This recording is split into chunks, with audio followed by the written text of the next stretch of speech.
So here you are with a new job offer. You haven't even looked for a job. You are quite happy where you are right now. You feel fulfilled in the work that you do. Of course, there's always something that could be better. But how do you know whether this new shiny job that you have been offered is worth the hassle, is worth going for, or rather stick to the job that you have right now? This is exactly what we are talking about in today's video, right after the intro. I have a dream, that's all I need. I'll make it happen with some work and belief. So here's what we're going to do. First of all, we look at why you're considering this job opportunity in the first place. Then we look at 4 questions that you can ask yourself to determine whether you'd be happy in this new opportunity in the future. And finally, we tackle some of the most common obstacles that we build up for ourselves in the process. So, first question. What made you consider this opportunity in the first place? Is it the money? Is it maybe the fancy title? Is it that you feel appreciated that somebody thought of you for this particular opportunity? Or maybe you think that you have a lot more influence in this new job. And depending on your personal views, those may be more or less important to you. But it can also very easily lead into a thinking cycle where you then weigh off those advantages versus what you have in your current job. And you start to compare, and that is very rarely a good solution. So let's turn these things around a little bit. We can do that by exploring, first of all, what generally makes people happy in the workplace. And very top of the list is that you enjoy what you do. And that is very easy to determine. Will your new job opportunity give you an opportunity to do what you love?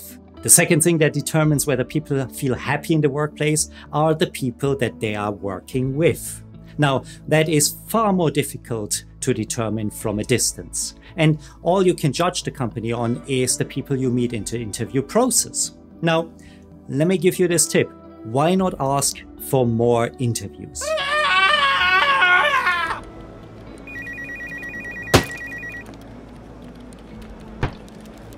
Now you'll say, listen, Kai, you've gone insane because we're already scared of interviews in the first place. Now you're telling me to do more interviews? That's just the worst tip in history.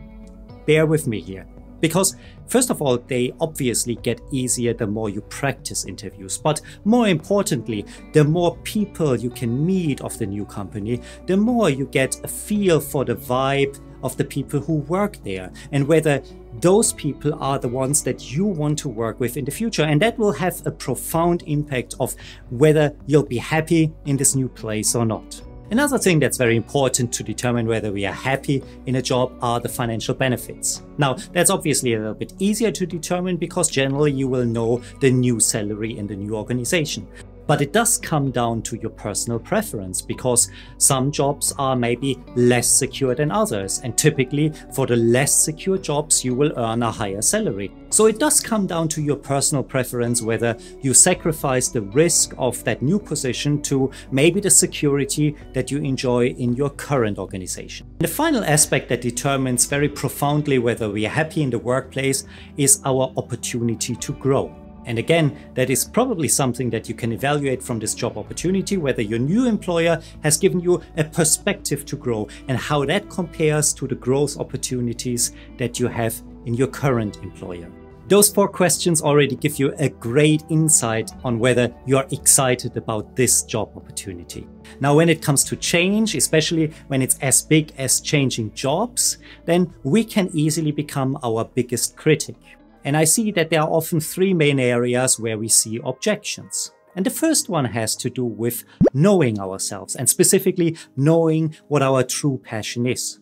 If we have no idea, well, that's a tough one. We first have to figure that out. Don't commit to a change unless you have an answer to that. And if you do want to think a little bit more about it, I've done a video on defining our own mission statement. I'll link it here on the screen right now. That may give you a few insights as well. The second obstacle we could face is simply a fear of change. And we all have that. We love our little comfort zone. I do as well. But let me turn this around and ask you a different question. If in 10 years' time, you're still in exactly the same place as you are today, would you feel comfortable with that? And I do know plenty of people who would say yes. because that's great. We are already in a happy place. That's exactly what we want. And if that's true, then, well, first of all, congratulations, that's great for you, but you already have your answer. But if that thought makes you a little bit uncomfortable, then you know that you want to do something to grow in the future. And that doesn't mean that this particular job opportunity is the right one for you right now, but it means that you can overcome that fear of change, because you know that, well, if you do nothing, you will be in exactly the same place in 10 years' time, and that seems unsatisfying. The third obstacle that we often tell ourselves has to do with a fear of failure. Now you've gone out and interviewed for this job. You have maybe relocated and you had to acquaint yourself with a completely new industry, and then you fail. That is a very daunting prospect. It's scary, but maybe not as scary as you think. Let me ask you, what is the true worst case scenario? If they do fire you within the first 2 years, what will you do? Can you find another job? Can you maybe even come back to your old employer or go back into your old career? And very often the answer is a resounding yes, because our fear of failure clouds our judgment. So let's say you now decide for this new opportunity. Congratulations! I believe in you, it'll be a great journey. But what if you don't take this job opportunity? Well then, congratulations, because not all opportunities are for us at all times. But that doesn't mean that you can't grow further, especially grow happiness in the work that you are doing right now. If you do want to know a little bit more about it, watch the video that's on the screen right now. And you know the drill. I'll see you over there, and of course in the next video.